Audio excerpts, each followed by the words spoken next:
Tumingin ka doon sa mga buildings.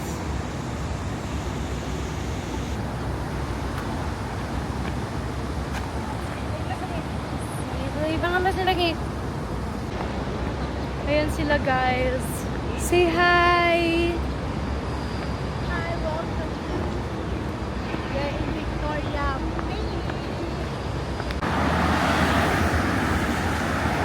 Po si Grandma.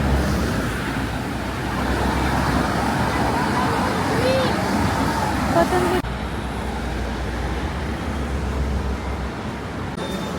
ikaw mo. Nag-video ka na?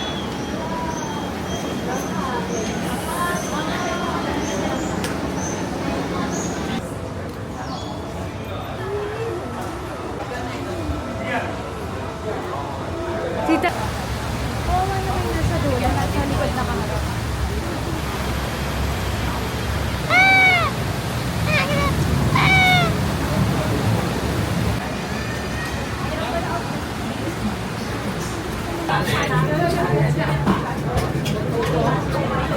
Sumusod ka dito pag ilang kapatid.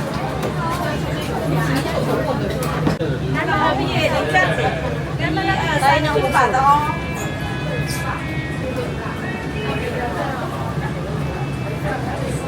歡迎乘搭香港最顯有嘅交通工具上頂纜車。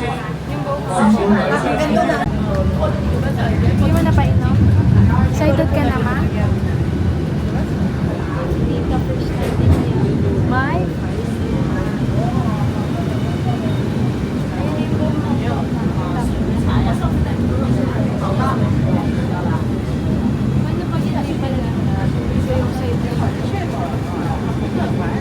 Kaya po nga, laging nandito.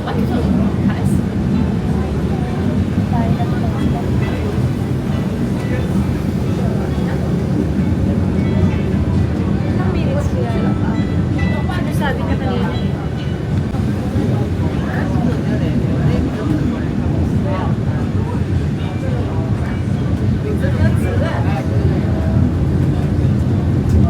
Naka-snap din yung camera. Galing na naman. Hindi kaya to ni Charlie. O, hindi ito kakayanin ni Charlie. Ano to? Ano ba tayo nakasdalo sila?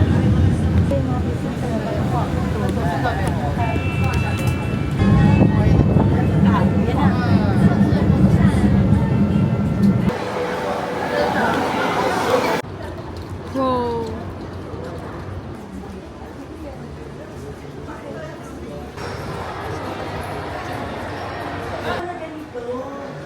Okay, tingin dito. Okay, next. Wait lang ma, check it out lang natin.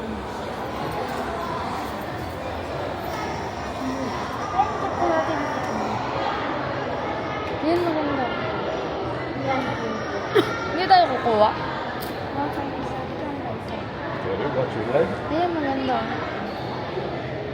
Asan yung nasa iyan? Maganda din yan. Or yung nagigila. Lagyan na guys yung brightness mo. Right. Alin? Ayun o.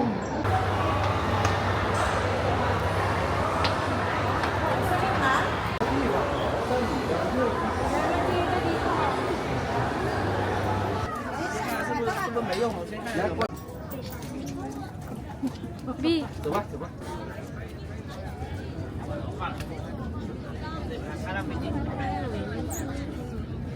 Am I seen in the video? Sabi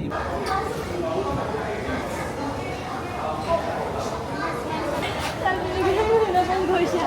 Punyeta.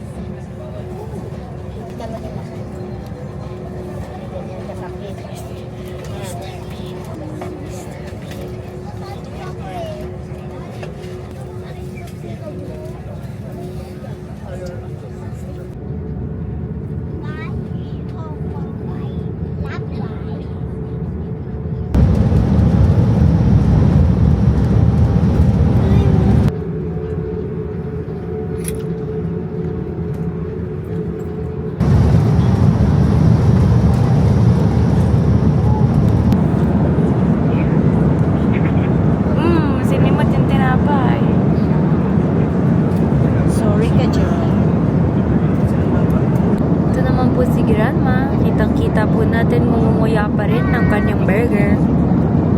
Talaga namang napakatagal niyang kumain ng burger. Nakapandong po siya dahil mayroong po may kuto sa aming likuran. Nakikita naman natin sa ating tabi si Tita.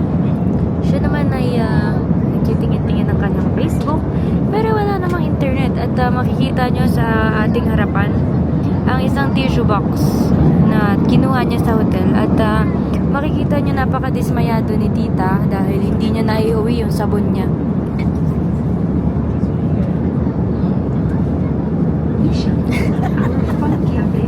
Yan, dismayado po si Tita dahil hindi niya naiuwi yung kanyang hand soap.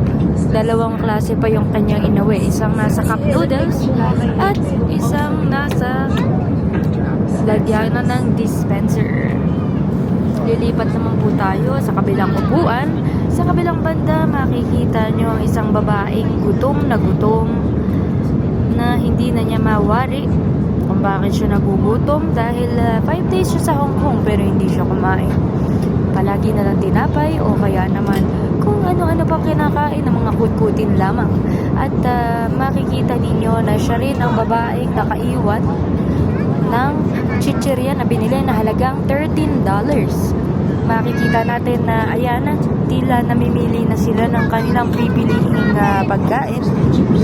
At nakapag-desisyon na sila, napakabilis ng pangyayari. Nagdesisyon sila kaagad kung ano ang kanilang bibilhin. Napaka-ready na nila. Nagre-ready na sila ng cash para pag dumating yung crew ay talagang haharurot sila sa kanilang pagbili ng chichirya. At huling-huli, makakapanayam natin ang ninakawan. Ang wallet na hawak niya ay hindi naman sa kanya. Siya ay nagpapanggap na sa kanya talaga ang wallet na yan. Pero ang totoo, siya ay isang magnanakaw sa eroplano. My goodness, may kumuha ng wallet. Kitang-kita, may mga binibilang-bilang pa siya. At kala niya hindi natin siya napapanood. Ngunit, ayan po, talagang patago niya pang itinago. At makakapanayam natin sa ating harapan itong may-ari nung pulang wallet. Ma'am, ano pong masasabi nyo na ninakawak kayong harap-harapan? Harap-harapan, gilid-gilid, hindi harap. Hindi makikita. Masasabi nyo sa na-witness nyong krimen. Ay nako, pagbaba, may naghihintay ng polis. Naghihinak ng police assistant. Ito na rin po, ready na rin po siyang magbigay ng barya. Ang lilimos kasi yung babae. Meron po tayo abot po natin sa ating pulube. Tingnan niyo po, merong pulubeng kukuha nito. Ayan, yung pulube, abutan natin ng 200. Yung pulube po ngayon, nandito na sila sa aeroplano. Talagang kung saan na sila naglalayag. Kita mo, talagang naiinip na siya sa pag-order ng kanyang foodang. Inggit na siya sa kanyang katabi kasi yung katabi niya mayroong pre-ordered meal. Ito pang isang batang ito ay napakagutom pa rin. Hanggang ngayon nagugutom pa rin siya, hindi pa rin siya nabubusog. At malaman na lang natin ang ating update. Balik muna sa hotel.